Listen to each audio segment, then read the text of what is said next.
y bienvenidos a un nuevo videoprograma del Décimo Hombre. La mayor parte de la población del mal llamado Primer Mundo piensa que es libre, y este pensamiento no es más que el fruto de un libre albedrío limitado por aquellos que dictan las reglas, de una ilusión de libertad y oportunidad en el que todos tienen las mismas oportunidades. Falso, rotundamente falso. El ciclo de la esclavitud en nuestro planeta abarca tanto al primer mundo como a los países emergentes, como al marginado y vapuleado llamado tercer mundo, y todo ello planeado con un perfecto engranaje de injusticias, desigualdad y encubrimiento mediático y cultural. Hambres, guerras, crisis económicas y climáticas, ideologías implantadas y sociedades desvirtuadas donde cada cual quiere tener más derechos sobre los demás y donde la libertad de expresión se limita cada vez en más ocasiones. Nuestro cerebro es continuamente bombardeado con distracciones e información banal, insulsa e inútil. Grandes catedrales de la diversión y el entretenimiento, elaborados programas de televisión destinados a embobar a la población para que se desvíe su atención de los verdaderos problemas de la humanidad. Esto ha sido así desde el principio de la civilización, porque aquellos que diseñaron el plan así lo quisieron, y nosotros con nuestras limitadas mentes y cortas vidas, solo en pequeño número, somos capaces de ver parte de ese entramado vicioso de esclavitud que solo beneficia a esa élite diseñadora de los designios del mundo.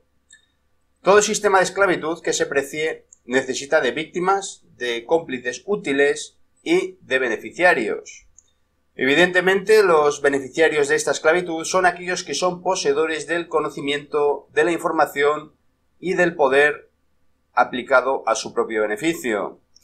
Estas élites siempre obtendrán más poder y beneficios independientemente de la crisis económica, desastre y guerra que pongan en marcha para mantener su sistema, puesto que lo han planeado precisamente para eso.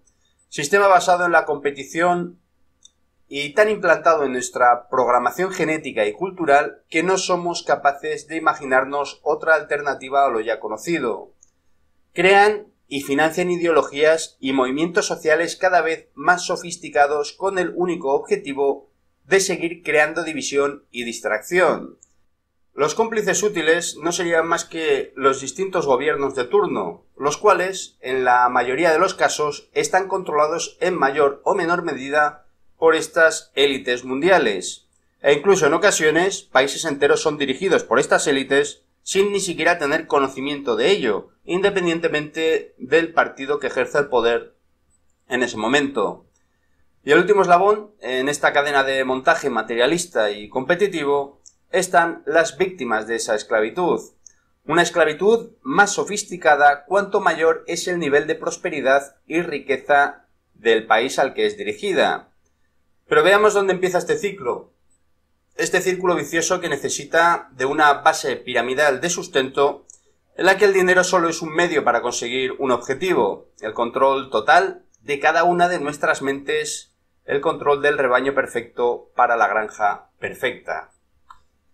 Los cómplices útiles o gobiernos al uso, las potencias occidentales que ven las guerras prolongadas, sobre todo en África y otros continentes, como un medio para hacerse con los recursos de la región, están al orden del día. Es su principal base de sustento. Eben Barlow, fundador de la compañía militar primada Execute Outcomes, no podría describir mejor cómo se consigue que el tercer mundo siga siendo la primera línea de bloques de esta pirámide, la más amplia y la más terrible. Una base fabricada de dolor, penurias, injusticias, guerras y sangre. Barlow habla de primera mano sobre la situación que conoce muy bien, ya que forma parte de ese programa. Las potencias occidentales, como principal herramienta de estas élites, están interesadas en prolongar los conflictos en África porque ansían los recursos del continente.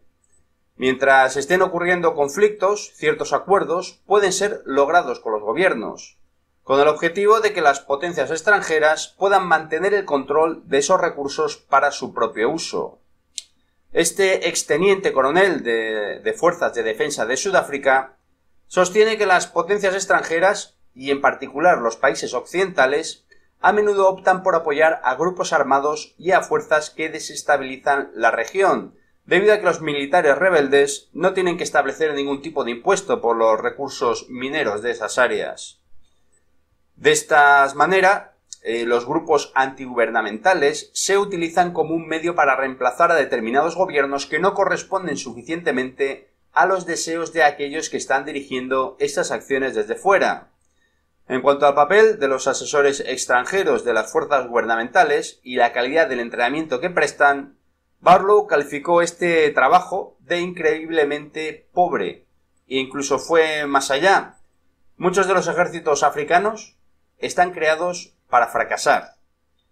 El jefe mercenario está seguro de que muchas fuerzas extranjeras están en África no para resolver problemas, sino para garantizar que los problemas continúen.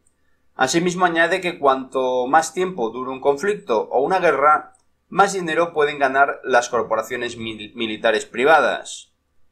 Barley subraya también que, en primer lugar, es importante averiguar quién está detrás de los crímenes que tienen lugar en la región, pero no confía en los organismos internacionales. Las fuerzas de la ONU están infladas, en otras palabras, totalmente sobredimensionadas o sobrepresupuestadas en relación con lo que logran. Al mismo tiempo defiende que África tiene una gran cantidad de responsabilidad por los problemas, ya que los líderes del continente permitieron que les dieran los consejos incorrectos, en muchos casos, un error que ha tenido consecuencias muy serias. Por todo ello, Barlow cree que solo los africanos pueden resolver los problemas de África, y qué razón tiene. Y esto es aplicable a todos los países considerados del tercer mundo, que en la mayoría de las ocasiones son artificialmente frenados en su desarrollo. Evidentemente, un sistema piramidal de poder y riqueza precisa de una mano de obra barata y de unos recursos naturales abundantes. Cualquier gobierno que trate de actuar de la manera correcta será puesto contra la espada o la pared, en la que tendrá la opción de elegir entre la corrupción y riqueza de seguir el juego establecido o la de ser derrocado por otro gobierno más afín al plan de subyugamiento y de esclavitud. Todas las organizaciones internacionales oficiales no resultan ser más que tapaderas creadas por estas mismas élites, directa o indirectamente, para vigilar y comprobar que todo sigue igual, haciendo de policías allá donde la situación se pueda ir de las manos e instigando guerras y revoluciones allá donde la prosperidad y el desarrollo no sean convenientes para sus intereses. Países donde los niños y adultos son esclavizados en condiciones laborales y de supervivencia aberrantes, donde cualquiera de nosotros no soportaría ni un solo día. De estos países exprimen sus recursos y obtienen mano de obra barata. Ahora os voy a decir unas marcas. Kraft, Del Monte, Nestlé, General Food, Coca-Cola, Tommy Hilfiger, Timberland, Zara, H&M, Diesel, Gap, Levi Strauss, Lee, Nike, Adidas, Reebok, McDonald's, Microsoft, Apple, Amazon, Dell, Hewlett Packard, Nintendo, Nokia, Samsung, Bayer, Monsanto, IKEA y Unilever. Estas son las empresas que encabezan una larga lista que usan la explotación infantil en países del tercer mundo para aumentar beneficios. ¿Y quiénes son los propietarios de esas empresas? Pues la gran mayoría de ellas llevan al mismo pequeño grupo de 13 familias que controlan los medios de comunicación, el sistema educativo, las grandes empresas de alimentación, farmacéuticas, grandes bancos de casi todo el mundo y mucho más. En su opinión, estas familias tienen derecho a gobernar sobre el resto de nosotros, ya que pretenden ser los descendientes directos de los antiguos dioses y se consideran de linaje real. Estas familias son, en primer lugar, los Rothschild, Bruce, Cavendish, de Medici, Hanover, Habsburgo, Krupp, Plantagenet, Rockefeller, Romanov, Sinclair, Warburg y Windsor, aunque probablemente haya alguna más por ahí.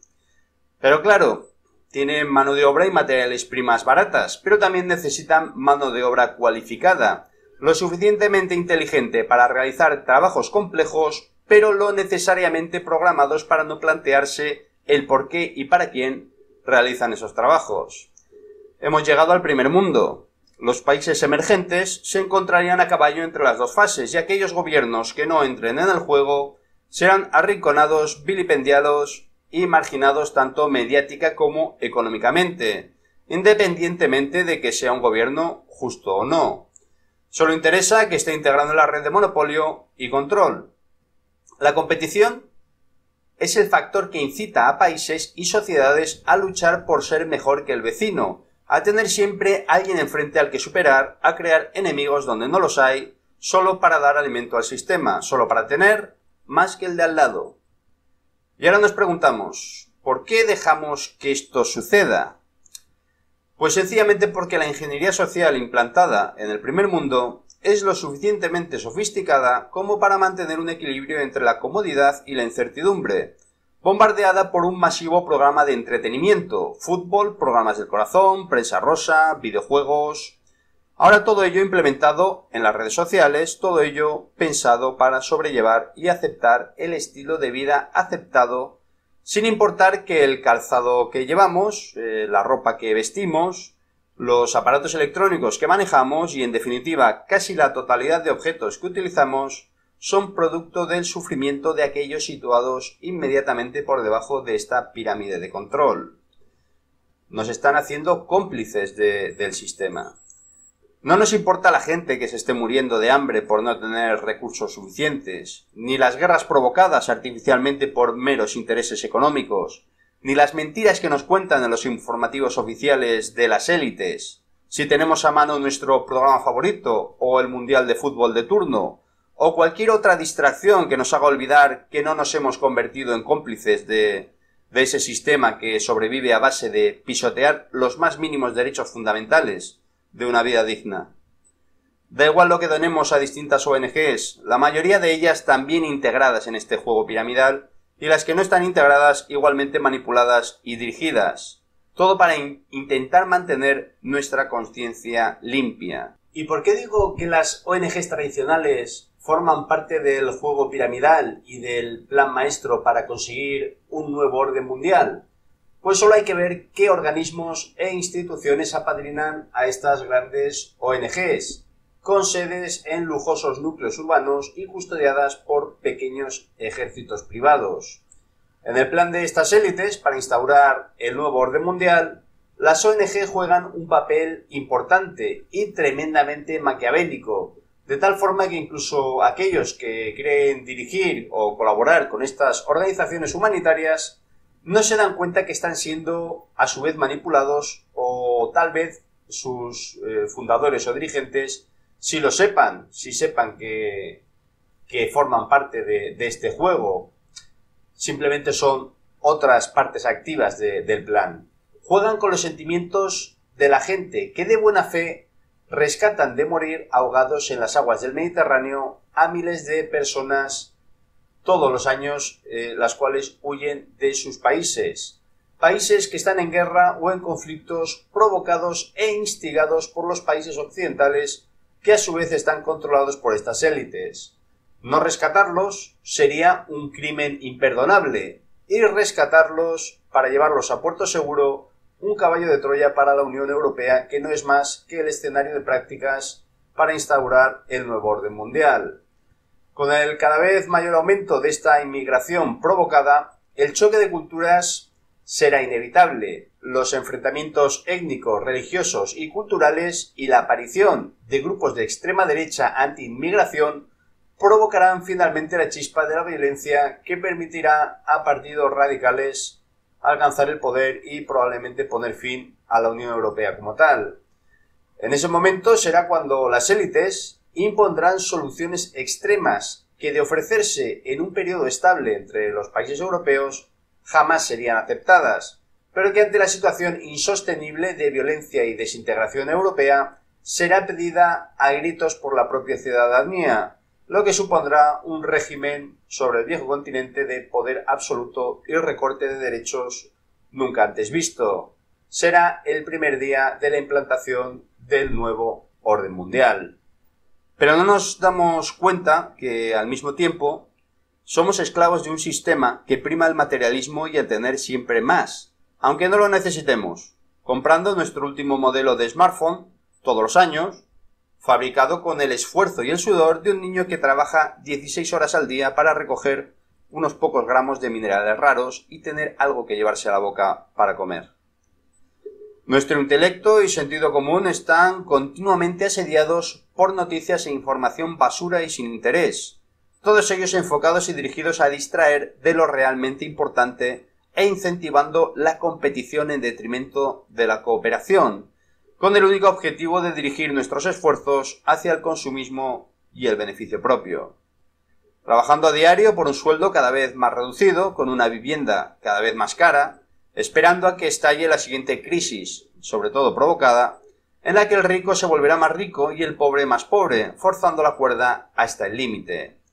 Es entonces cuando, tras algún conato de rebeldía, tal vez algún alzamiento social, también programado, se consiga aparentemente recuperar algún beneficio social o recuperar algún derecho perdido, pero sin darnos cuenta que en este juego del tira y afloja, los beneficios conseguidos siempre son menos que los perdidos, y cuando alguna ventaja considerable es efectiva, no es más que para no terminar de romper la cuerda.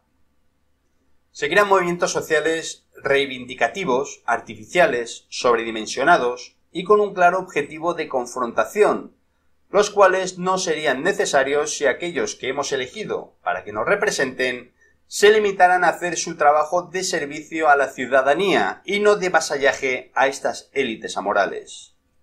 Estamos adoctrinados, con nuestro libre albedrío limitado, nuestra capacidad de crear nuestra propia realidad dirigida y nuestra moral cegada y desviada hacia entretenimientos superfluos y sin sentido.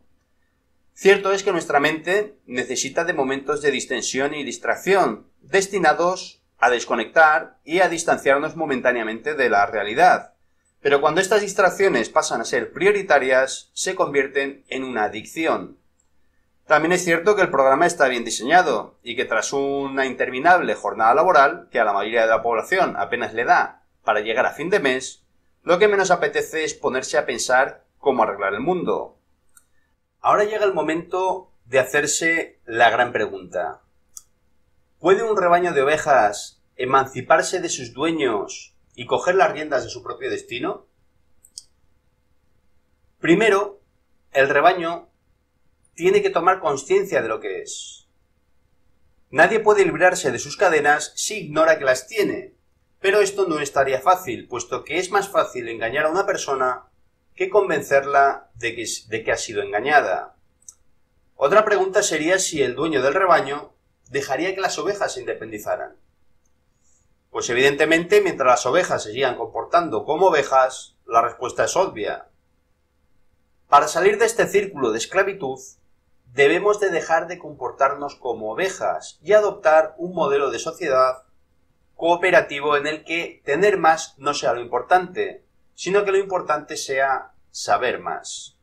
A mayor conocimiento, menor ignorancia. A menor ignorancia, mayor facilidad de obtener recursos que sustenten a toda la humanidad sabiamente. El problema de la superpoblación, a partir de este conocimiento, se autorregularía por sí misma y toda la información y descubrimientos ahora ocultos como consecuencia del sistema consumista que utilizamos saldrían a la luz resolviendo prácticamente todos nuestros problemas de convivencia. El trabajo cooperativo es la clave y debería ser el objetivo. Amigos, juntos podemos alcanzar cualquier objetivo que la humanidad se proponga. Solo tenemos que acordarnos de nuestra capacidad para hacerlo realidad. Pues muy bien, con esto finalizamos este videoprograma del 10º hombre de hoy. Como siempre, os deseo conocimiento y sabiduría para aplicarlo. Muchas gracias y hasta muy pronto.